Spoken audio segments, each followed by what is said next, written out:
most of my videos have been about very specific items, things like stoves, tents, water treatment, sleeping pads, etc., clothing, whatnot. But I've never done a video that's kind of rolls it all together in one package. And it prompted me to do this video because I've got a lot of questions about what's actually in my pack, what do I really carry, and also am I an ultralight backpacker? I started thinking about that. I was going to do a video on that, and it also prompted me when an article came up, like a lot of you probably, you're a subscriber to Backpacker Magazine. In this particular issue of Backpacker Magazine, I guess this is the August 2011 issue, there was a great article in here called Ultralight Makeover. And it basically was a 12-step process to kind of evaluate where you are with your pack. But I think step one in here called Admit You Have a Problem. They use a benchmark of more than 15 pounds. You should reevaluate your options. I would say that I am not an ultralight backpacker. My pack, as it comes in, not counting food and water, comes in about 16 to 17 pounds. So I'm about a pound or two from what Backpacker considers a good pack weight to carry. So what we'll do is I'll break this pack down and we'll look at all the contents of it. And I won't go into any of those contents in detail. It's in a lot of other videos. If you've got a question about any of these contents, feel free to drop me a line. Before I break the pack down, I will just point out what the pack actually is. This is the Osprey Exos series. This is the Osprey Exos 58. It's their super light series. I looked at some ultralight packs. The one that kept coming up, which I've seen in action quite a few times, is like the Granite Gear series, Granite Gear Vapor Trail to be specific. In Vapor Trail, they've got a 3,600 cubic inch pack. It's about 2 pounds, 5 ounces. But for all intents and purposes, and not to knock Granite Gear, it's a glorified stuff sack. There's no lid, no pockets.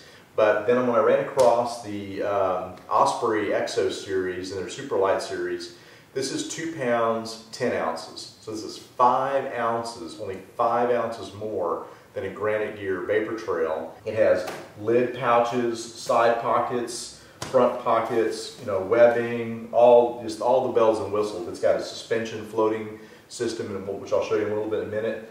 So that's my new pack. I'll show you what's all in it next. All right, let's break it down. So let's talk about the primary pieces. Shelter. So I already covered this in one of my other tent ones. This is my that's my Big Agnes Fly Creek UL2. It's like 2 pounds, 10 ounces. This is a 2-person tent, again, or what they would call a 2-person tent. But like I said in my other tent video, it's actually lighter than some of the 1-person tents out there. So again, that is the Big Agnes Fly Creek UL2. Let's talk about sleeping gear. It's a down bag, 40-degree down bag, and it weighs about 3 pounds. I also had made a comment in the sleeping series about using one of these Thermalite bag liners. They're about a half a pound, 8, 9 ounces. Keeps your bag clean, and it also can add a few degrees to your bag. So if you're trying to maybe use a lighter bag, you can boost it with one of these. Your mattress. I have a Thermarest Neo Air, which I did a review on the sleeping pad ones, and right now it's embedded down inside my Thermarest Trekker lounge chair. So the Thermarest Neo Air mattress is only about 14 ounces. Well, let's just call it a pound, to be fair. Having said that, so that's inside here. You got the Thermarest Neo Air. I leave it inside the Thermarest Trekker lounge because you don't have to take it out. So you can go quickly from the lounge chair to a sleeping pad in one fell swoop. So there's about 2 pounds kind of all in this system right here. You've got the air mattress and the Trekker lounge. It's actually about 28 ounces total, so just a hair under 2 pounds for both of those. The next thing we'll talk about is my cooking gear, which again I went over in my cooking video. Everything that I need is all right here in just this one little contained piece, and it's all about a pound, roughly give or take right at a pound.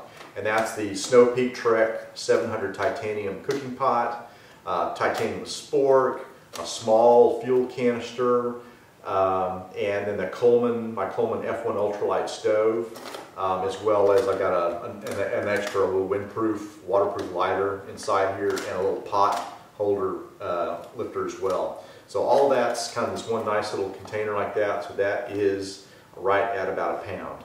And then last of the items in my necessary category are water.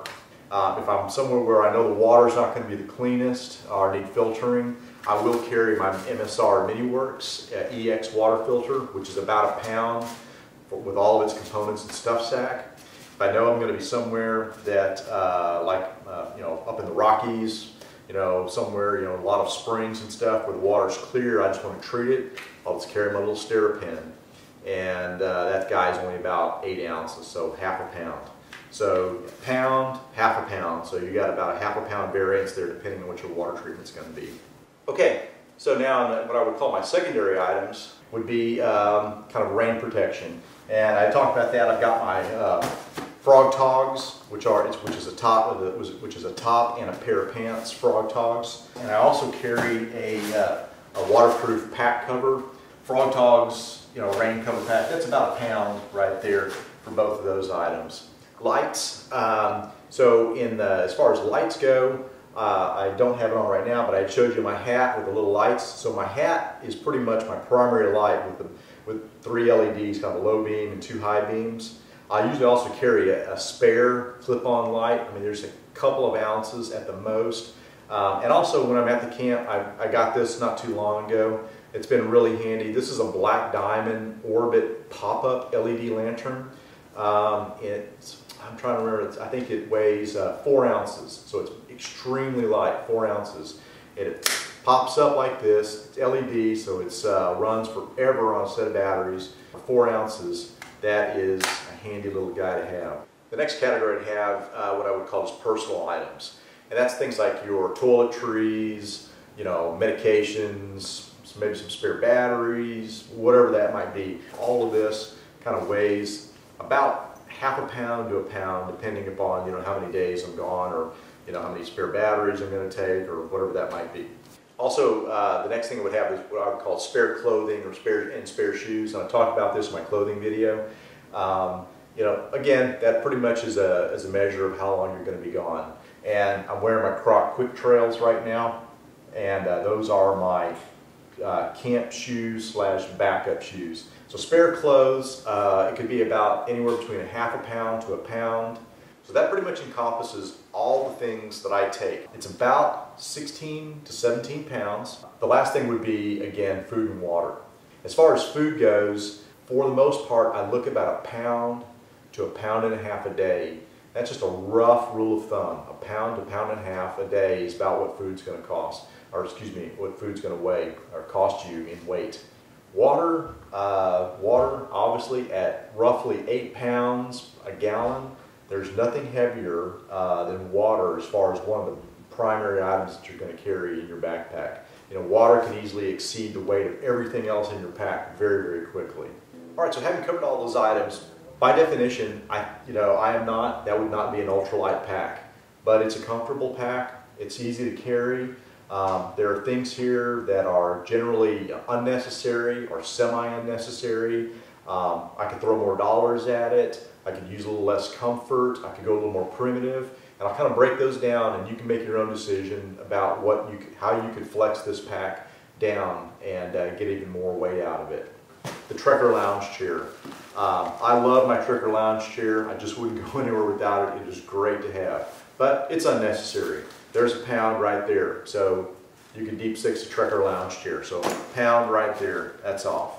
Don't really care about carrying rain gear. You can drop, get rid of your pack. Maybe pack cover weighs virtually nothing, but you can drop your frog togs. So you're close to a pound right there. So shave off another pound right there. The other place that I could throw more dollars into and shave another pound out, I could throw a couple $100 more or so at my sleeping bag and drop a pound. Next one would be less comfort. You could get a tarp, you could get a ground cloth, you could make your own. You wouldn't need like an inflatable mattress. You could use your pack and clothing. You could use, cut down foam mattresses, whatnot. And you could probably shave a pound to 2 pounds out of your pack. The last one I would kind of categorize as primitive, but what I really mean by primitive is almost more in the cooking gear. If you really wanted to, and you're really kind of just going primitive, you could do away with all of this, get rid of it and carry just non-cooking food, power bars, whatnot. Get rid of everything. Probably drop about a pound there. Having said that, this is pretty much where I'm at. 16 to 17 pounds for me, not counting food and water. Your mileage may vary, but I would encourage you to really kind of sit down, get yourself a scale, make yourself a list of everything you carry, really add it all up, and you'll get a really good idea about what you really need to carry, what you want to carry, what you want to do with and without. And without a whole lot of effort, it's not too hard to get that pack down into that 15 to 20 pound range. Appreciate you watching. Again, if you have any questions about any of these items, feel free to drop me a note, and have a great time out there.